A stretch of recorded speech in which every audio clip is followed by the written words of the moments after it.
ఉచిత బస్సు వల్ల ఉపాధి కోల్పోయిన ఆటో డ్రైవర్లను ప్రభుత్వం వెంటనే ఆదుకోవాలని కోరుతూ AP auto trolley driver union CITU Kurnool జిల్లా కోసిగి మండల కమిటీ ఆధ్వర్యంలో ధర్నా నిర్వహించారు.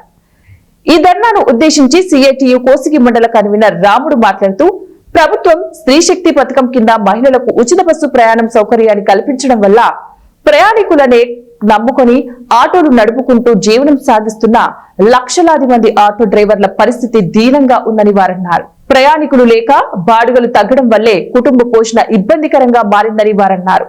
ఆటోలపై ప్రైవేట్ ఫైనాన్స్ కంతులు చెల్లించలేక ఇబ్బంది పడుతున్నారని ఆయన ఆవేదన వ్యక్తం చేశారు.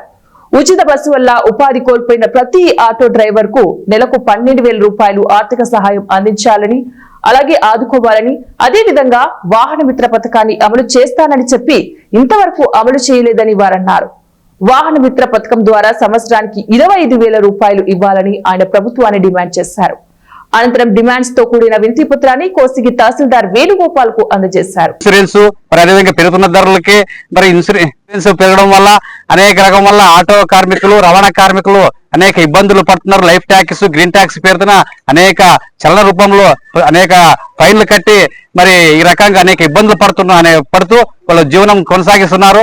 మరి అదేవిధంగా ఈ రోజు ఫిట్నెస్ సర్టిఫికేట్లు కానీ, అదే రిజిస్ట్రేషన్ సర్టిఫికేట్లు కానీ, అదేవిధంగా మరి అనేక రకాల సర్టిఫికేట్లు ఇక్కడే మరి ఆధునిక గతంలోనే ఇచ్చేవాళ్ళు, ఆధునిక ఆత్యకారంలోనే ఇచ్చేవాళ్ళు. మరి ఈ రోజు ఉమ్మడి జిల్లాలోన మరి జిల్లా కేంద్రానికి వెళ్ళడం వల్ల అనేక ఇబ్బందులు పడుతూ ఉన్నారు. కాబట్టి అదే విధంగా మరి ఓల్గా యాపిడి అనేక ప్రైవేట్ యాప్లు తీసుకొచ్చి మరి ఈ రోజు ఆటో కార్మికులను, ఆటో డ్రైవర్లను దోచుకుంటున్నారు. కాబట్టి ఇటువంటి ప్రైవేట్ యాప్లను రద్దు చేయాలా, మరి ప్రభుత్వమే యాప్లు నిర్వహించాలని మరి సిఐటిగా మేము కోరుతా ఉన్నాము. అంతేకాదు మరి ఫిట్నెస్ సర్టిఫికేట్ ప్రైవేట్ సంస్థలకు టెస్టింగ్ ట్రాక్ టెస్టింగ్ కూడా మరి ప్రైవేట్ సంస్థలకు అప్పచెప్పి మరి ఈ రకంగా వాళ్ళని రిజిస్ట్రేషన్, లైసెన్స్లు, సర్టిఫికేట్ ఇచ్చే విధంగా ప్రభుత్వం తీసుకొచ్చింది. దాన్ని కూడా రద్దు చేయాలని మరి ప్రభుత్వ అధికారంలోనే ఇక్కడ డ్రైవర్లకు అందుబాటులోనే